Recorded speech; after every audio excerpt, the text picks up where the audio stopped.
থেকে কলকাতা যাওয়ার এনবিএসটিসির rocket bus journey. এই সামনেই দেখুন এখানে ছোট হোটেল রয়েছে, আপনারা চাইলে এখান থেকে খাবার নিয়ে নিতে পারেন। কলকাতা থেকে আসা যত সরকারি বাস আছে সব স্ট্যান্ডেই দাঁড়ায়। আপনারা অনলাইন অফলাইন দুইভাবেই কিন্তু এই বাসের টিকিট পেয়ে যাবেন।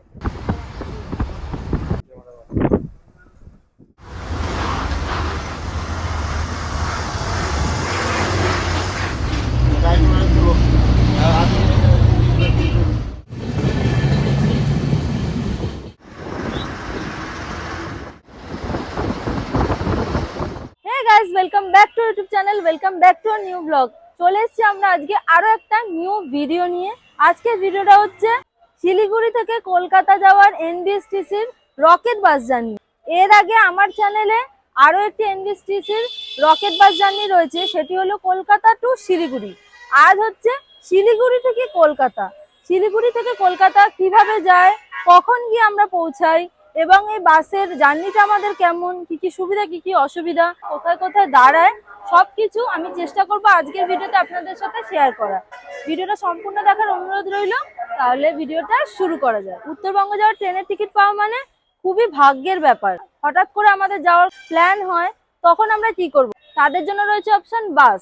এবার ভলভো, স্লিপার বাস, শ্যামলী পরিবহন এই ধরনের বাসগুলোর ভাড়া কিন্তু অত্যাধিক, যা আমাদের মধ্যবিত্ত মানুষের জন্য একটু বেশি হয়ে যায়। তাদের জন্য আমি বলবো এই এনবিএসটিসির রকেট বাস সব থেকে পারফেক্ট। এই রকেট বাসের ভাড়া হলো মাত্র 450 টাকা। আমাদের মতো মধ্যবিত্ত মানুষরা 450 টাকাতে শিলিগুড়ি থেকে কলকাতা পৌঁছে যাবে মাত্র 12 ঘন্টা। এটি হলো শিলিগুড়ির তেনজিং নরগে বাস স্ট্যান্ড। আপনারা কলকাতা থেকে আসা যত সরকারি বাস আছে সব স্ট্যান্ডেই দাঁড়ায়, সেটা বেসরকারি বাসগুলো এর বাইরে দাঁড়ায়। আপনারা কিন্তু এখান থেকে দার্জিলিং যাওয়ার, কালিম্পং যাওয়ার এবং গ্যাংটক যাওয়ার বাসগুলো এখান থেকেই পেয়ে যাবেন। নরওয়ে বাস স্ট্যান্ড, এবং এখান থেকে আপনারা বাইরে বেরাবেন। বেরালেই কিন্তু এখানে প্রচুর খাবারের দোকান রয়েছে। এই সামনেই দেখুন এখানে ছোট হোটেল রয়েছে, আপনারা চাইলে এখান থেকে খাবার নিয়ে নিতে পারেন। একদম সামনেই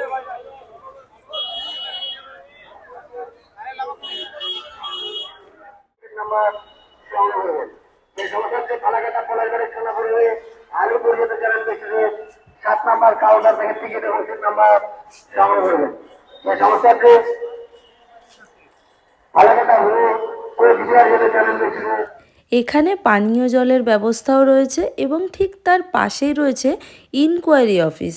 এখান থেকে আপনারা সব রকম ইনফরমেশন পেয়ে যাবেন, টিকিট সম্বন্ধিত হোক কিংবা বাসের টাইমিং সম্বন্ধিত সব রকম ইনফরমেশন আপনারা এখান থেকে পেয়ে যাবেন। এই তেনজিং নরওয়ে বাস স্ট্যান্ডের মধ্যে টয়লেটও আছে, আপনারা টয়লেট ইউজ করে নিতে পারবেন। আর এখানে কিন্তু অনেক বসার জায়গা আছে ইনকোয়ারির।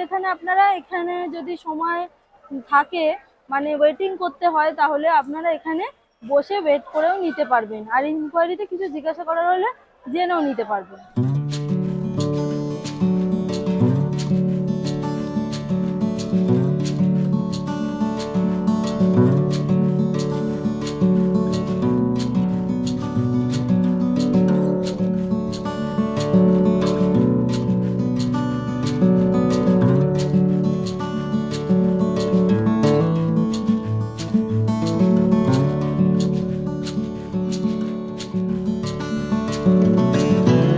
এটা হলো বাসের লাগেজ রাখার জায়গা।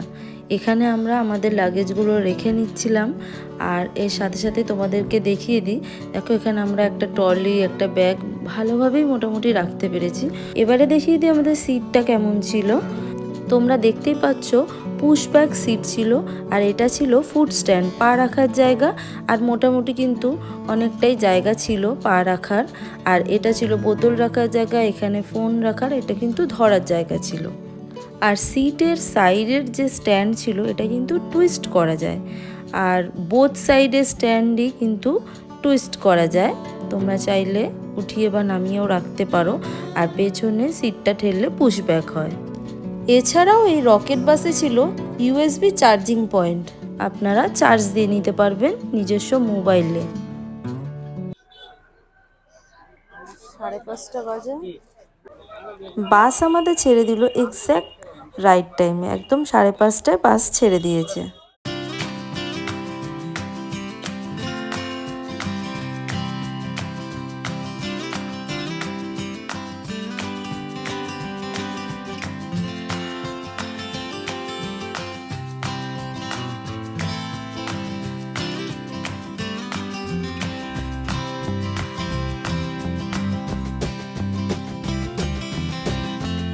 আমাদের সিট নাম্বার হলো 11 এবং 12।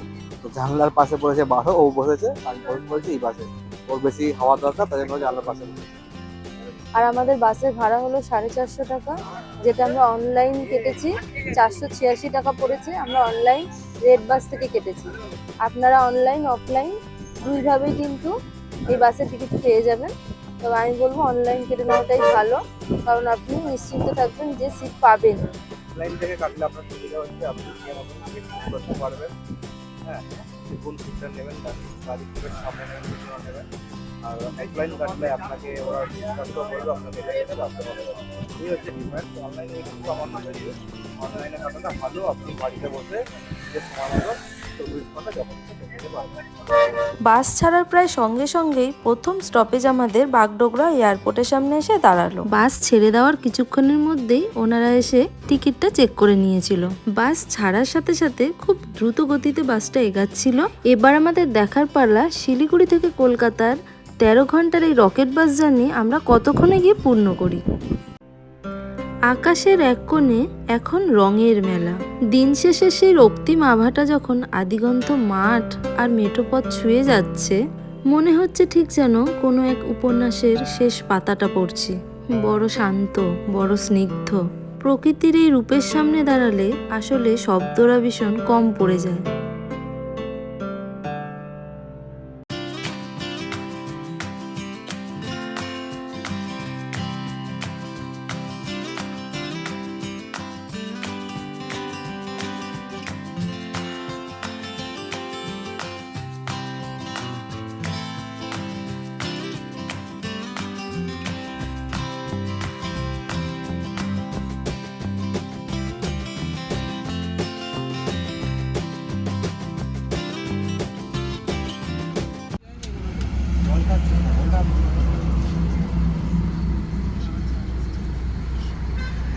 এখন বাজে 8টা, বাস দাঁড়িয়েছে কিষানগঞ্জে। এটা হচ্ছে মাইনাস করার টাইম। কিশনগঞ্জে 3 থেকে 4 মিনিটের মতন বাসটা দাঁড়িয়েছিল। বলে রাখি, এখানে জেন্টসরা টয়লেট করতে পারবেন। এখানে লেডিসদের কোনো রকম ওয়াশরুমের সুবিধা নেই বলে লেডিসরা ইউজ করতে পারবেন না।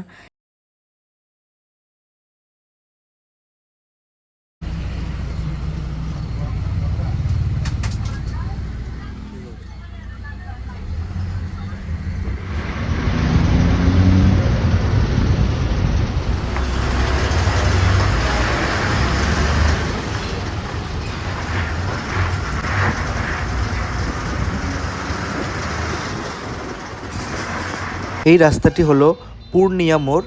এই রাস্তাটির ডান দিক যেটা দেখছেন ওটা পড়ছে বিহারের আন্ডারে, এবং বাঁ দিকটা আমরা যেখান দিয়ে যাচ্ছি এটি হচ্ছে বাংলার আন্ডারে। রাস্তাটা কিন্তু টোটালটাই আমাদের পশ্চিমবঙ্গের দায়িত্বে রয়েছে। আর একটুখানি এগিয়ে গেলেই রায়গঞ্জের মোড় পড়বে।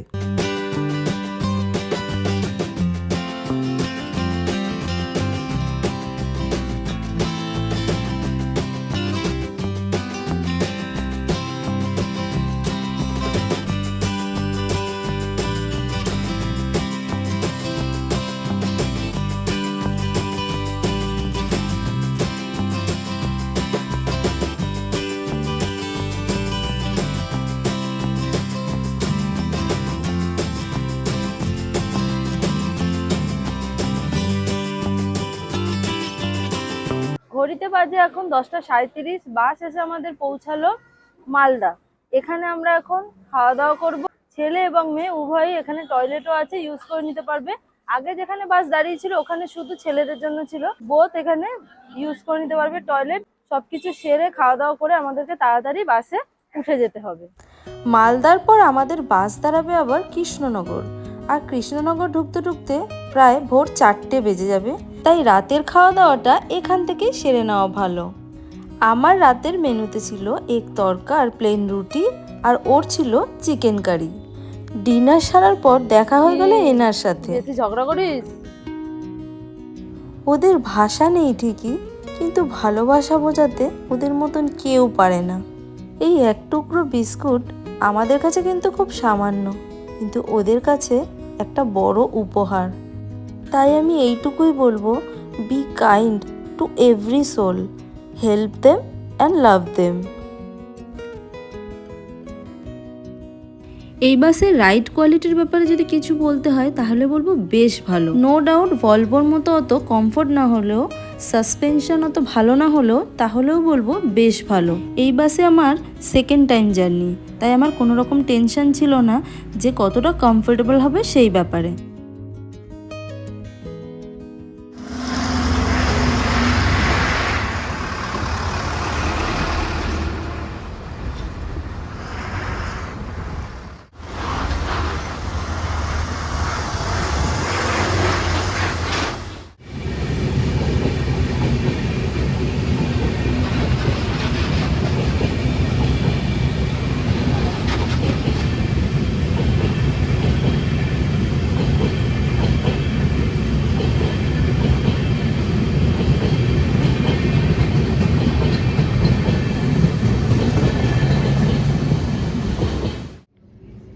এখন বাজে 4:27, কৃষ্ণনগর দাঁড়িয়েছে বাসটি।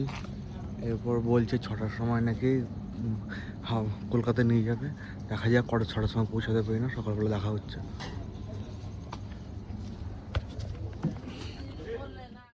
আকাশের কোণে অন্ধকারের চাদরটা এবার একটু আলগা হতে শুরু করেছে।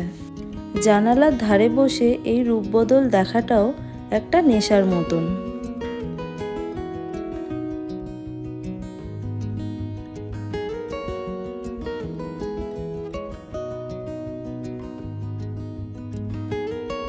প্রকৃতির এই দান আমাদের বারবার মনে করিয়ে দেয়, অন্ধকার যতই গভীর হোক না কেন, ভোরের আলো ফুটবেই।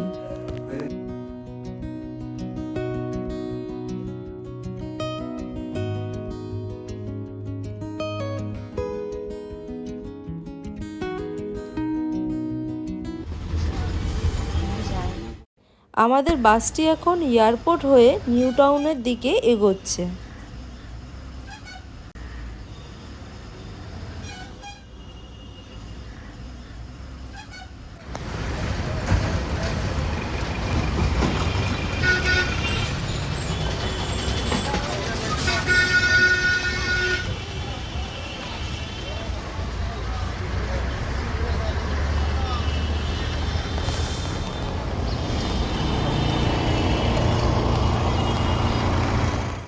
দীর্ঘ 600 কিলোমিটার জার্নি কমপ্লিট করে আমরা শিলিগুড়ি থেকে কলকাতা পৌঁছে গেছি। ঘড়িতে বাজে এখন সকাল 7টা। টাইমিং ছিল 6:30, আধ ঘন্টা মতন লেট হয়েছে, কারণ বাসটা মাঝ রাস্তায় ফুল ট্যাঙ্কি পেট্রোল পাম্পে তেল ভরছিল, সেই কারণেই এই সময়টা লেগেছে। না হলে একদম এক্সাক্ট সেটা 6:30 কিন্তু ঢুকে যেত। আদারওয়াইজ আমি যদি এই জার্নির কমফোর্টেবল কতটা কি ছিল যদি বলতে চাই, তাহলে আমি বলবো থামস আপ, কারণ আমি এই বাসে আগেও জার্নি করেছি আর শিলিগুড়ি থেকে কলকাতা আমি ফার্স্ট টাইম এলাম। তবে বলবো হিউজ ডিফারেন্স কিছু নেই, খুব ভালো জার্নি ছিল, সিট কমফোর্টেবল ছিল, আর ওই বিচ্ছিরি বাসের আওয়াজগুলোও ছিল না, খুবই ভালো। ছেলেদের জন্য যেরকম টয়লেটের জন্য দাঁড়িয়েছিল, মেয়েদের জন্য অনেকবার দাঁড়িয়েছিল। তো আমার কাছে, আর বাসের স্পিডও ভালো ছিল, তো আমার কাছে সব কিছু মিলিয়ে এই বাসের জার্নি একদম পারফেক্ট। এই ভাড়ার মধ্যে এর থেকে ভালো বাস জার্নি আর হয় না, আমার এটা মনে হয়।